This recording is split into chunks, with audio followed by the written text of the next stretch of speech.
ছাত্ৰ ছাত্ৰীসকল আজি আমি দশম শ্ৰেণীৰ সমাজ বিজ্ঞানৰ তৃতীয় খণ্ড যোনটো আছে ৰাজনীতি অৰ্থনীতি তাৰে আমি ৰাজনীতি বিজ্ঞানৰ প্ৰথম যোনটো চেপ্টাৰ আছে ভাৰতীয় গণতন্ত্ৰ তাৰ MCQ কুৱেশ্যন কেইটা ডিসকাস কৰিম। তোমালোকে এই চেনেলটোত ক্লাস 9-10ৰ সকলোবোৰ নোট পাই যাবা। সো চেনেলটো সাবস্ক্ৰাইব কৰি ল'বা আৰু তোমালোকৰ কিবা প্ৰবলেম থাকিলে কমেন্ট সেকশনত জনাবা, আমি তাৰ ওপৰত ভিডিঅ' লৈ আহিম, ঠিক আছে। সো আজি আমি ৰাজনীতি বিজ্ঞানৰ প্ৰথম অধ্যায় যোনটো আছে ভাৰতীয় গণতন্ত্ৰ তাৰ MCQ কেইটামান ডিসকাস কৰিম, ঠিক আছে। আৰু ভিতৰুৱা কুৱেশ্যন বা অনুশীলনীৰ কুৱেশ্যন যদি কিবা ডাউট থাকে তোমালোকে কমেন্টত জনাই দিবা, ঠিক আছে। সো প্ৰথম প্ৰশ্নটো যোনটো আছে ভাৰতবৰ্ষই কেতিয়া স্বাধীনতা লাভ কৰে, এইটো আমি সকলোৱে জানোৱেই। প্ৰথম অপশ্যনটো দিয়া আছে 1945 চনৰ 26 জানুৱাৰী, খ নম্বৰটো আছে 1947 চনৰ 15 আগষ্ট, ঘ নম্বৰটো আছে 1948 চনৰ 26 জানুৱাৰী আৰু ঘ নম্বৰটো আছে 1950 চনৰ 26 জানুৱাৰী। সো ইয়াৰ পৰা সঠিক উত্তৰ যোনটো হ'ব অপশ্যন খ, সেইটো হ'ব 1947 চনৰ 15 আগষ্ট তাৰিখে, ঠিক আছে। সো এইটো তোমালোকে লিখি ল'বা। তাৰ পিছৰ প্ৰশ্নলৈ যাওঁ। 2 নম্বৰ প্ৰশ্নটোত এটা খালী ঠাই দিয়া আছে, ডেছ চনৰ জুলাই মাহত ইংলেণ্ডত অনুষ্ঠিত হোৱা সাধাৰণ নিৰ্বাচনত শ্ৰমিক দল ক্ষমতালৈ অহাৰ পিছতেই নতুন চৰকাৰে ভাৰতক স্বাধীনতা দিয়াৰ সিদ্ধান্ত লয়। সো ইয়াত 4টা অপশ্যন দিয়া আছে। প্ৰথমটো আছে 1945 চনত, দ্বিতীয়টো আছে 1574 চনত আৰু গ নম্বৰটো দিয়া আছে 1854 চনত আৰু ঘ নম্বৰটো দিয়া আছে 1479 চনত।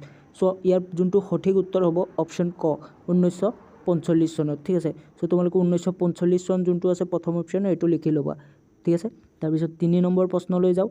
এতিয়া 3 নম্বৰ প্ৰশ্নটো ইয়াত দিয়া আছে, বিভিন্ন ক্ষেত্ৰত জনবিশেষজ্ঞক লৈ গঠিত হোৱা খচৰা কমিটিক সংবিধানৰ প্ৰস্তুতিৰ দায়িত্ব দিয়া হয়।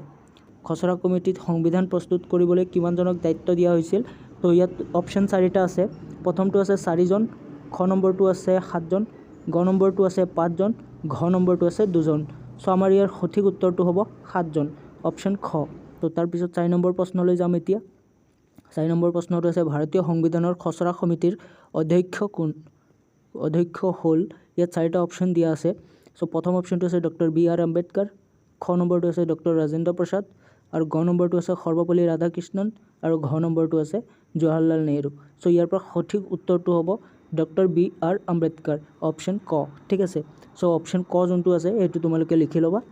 তাৰ পিছত 5 নম্বৰ প্ৰশ্নলৈ যাওঁ। 5 নম্বৰ প্ৰশ্নটো আছে সংবিধান সভাৰ বৈঠক বহিছিল কিমান চনত, কিমান চনৰ কিমান তাৰিখে? সেই অপশ্যন কেইটা দিয়া আছে তোমালোকৰ। ক নম্বৰটো আছে 1947 চনৰ 9 ডিচেম্বৰত, খ নম্বৰটো আছে 1947 চনৰ 10 ডিচেম্বৰত, গ নম্বৰটো আছে 1946 চনৰ 9 ডিচেম্বৰত আৰু ঘ নম্বৰটো আছে 1945 চনৰ 9 ডিচেম্বৰত। সো ইয়াৰ সঠিক উত্তৰটো হ'ব অপশ্যন ঘ, গ যোনটো আছে 3 নম্বৰ অপশ্যনটো 1946 চনৰ 9 ডিচেম্বৰত, ঠিক আছে। সো 6 নম্বৰ প্ৰশ্নটোলৈ যাওঁ। 6 নম্বৰ প্ৰশ্নটো আছে প্ৰায় 1.5 বছৰ কাল পৰিশ্ৰমৰ অন্তত খচৰা কমিটিয়ে সংবিধানখনৰ খচৰা প্ৰস্তুত কৰে। সংবিধানখনৰ খচৰা প্ৰস্তুত কৰিবলৈ কিমান সময় লাগিছিল সেইটো ইয়াত অপশ্যন দিয়া আছে 6 বছৰ, 5 বছৰ, 2 বছৰ আৰু ঘ নম্বৰটো আছে 3 বছৰ। সো ইয়াৰ সঠিক উত্তৰটো হ'ব 3 বছৰ, অপশ্যন ঘ, শেষৰ অপশ্যনটো সেইটো লিখি ল'বা, ঠিক আছে। তাৰপিছত 7 নম্বৰ প্ৰশ্নলৈ যাওঁ। ভাৰতীয় সংবিধানৰ 1976 চনত হোৱা 42 নং সংশোধনী আইনৰ জৰিয়তে কোনটো শব্দ প্ৰস্তাৱনাত সংযোগ কৰা হৈছিল? সো ইয়াত অপশ্যন দিয়া আছে 4টা, সাৰ্বভৌম, গণতান্ত্ৰিক, গণৰাজ্য, সমাজবাদী। এইকেইটা শব্দৰ ভিতৰত 42 নং সংশোধনী আইনৰ জৰিয়তে কোনটো শব্দ প্ৰস্তাৱনাত সংযোগ কৰা হৈছিল, ঠিক আছে। সো ইয়াৰ উত্তৰটো হ'ব সমাজবাদী। সমাজবাদী শব্দটো প্ৰস্তাৱনাত সংযোগ কৰা হৈছিল। তেতিয়া আমি 8 নম্বৰ প্ৰশ্নলৈ যাম। তলৰ কোন ব্যক্তি ভাৰতৰ সংবিধান খচৰা কমিটিৰ সদস্য নাছিল? সংবিধানৰ খচৰা কমিটিৰ সদস্য কোন নহয় এই 4টা অপশ্যনৰ ভিতৰত, ঠিক আছে। প্ৰথম অপশ্যনটো আছে N গোপালস্বামী আয়েংগাৰ, খ নম্বৰটো আছে KM মুন্সী, গ নম্বৰটো আছে জৱাহৰলাল নেহৰু আৰু ঘ নম্বৰটো আছে DP খৈতান। সো ইয়াৰ ভিতৰত তোমালোকে গ নম্বৰ অপশ্যন যোনটো আছে জৱাহৰলাল নেহৰু সেইটো লিখিবা। তেওঁ আমাৰ যোনটো সংবিধানৰ খচৰা কমিটি আছিল তাৰ সদস্য নাছিল তেওঁ, ঠিক আছে। এতিয়া 9 নম্বৰটোলৈ যাওঁ। সাৰ্বভৌম মানে ইয়াত দিয়া আছে অপশ্যন ৰাষ্ট্ৰৰ সৰ্বোচ্চ ক্ষমতা, খ নম্বৰ ৰাজ্যৰ সৰ্বোচ্চ ক্ষমতা, গ নম্বৰ ব্যক্তিৰ অধিকাৰ আৰু ঘ নম্বৰ ওপৰৰ এটাও নহয়। সো এই 4টা অপশ্যনৰ ভিতৰত তোমালোকে প্ৰথম অপশ্যনটো লিখিবা, ৰাষ্ট্ৰৰ সৰ্বোচ্চ ক্ষমতা, অপশ্যন ক। তাৰপিছত 10 নম্বৰ প্ৰশ্নটোলৈ যাওঁ। ভাৰতত সংবিধান সভা গঠন হৈছিল মুছলিম লীগৰ তৎপৰতাত কেবিনেট মিছনৰ তৎপৰতাত, জাতীয় কংগ্ৰেছৰ তৎপৰতাত, আৰু ঘ নম্বৰ অপশ্যনটো হৈছে কমিউনিষ্ট দলৰ তৎপৰতাত। চ' আমি সকলোৱে জানো কেবিনেট মিছনৰ তৎপৰতাত আমাৰ ভাৰতবৰ্ষৰ সংবিধান সভা গঠন হৈছিল। চ' গতিকে তোমালোকে অপশ্যন খটো লিখিবা কেবিনেট মিছনৰ তৎপৰতাত। চ' আজি এই 10টা প্ৰশ্ন ডিছকাছ কৰিলোঁ।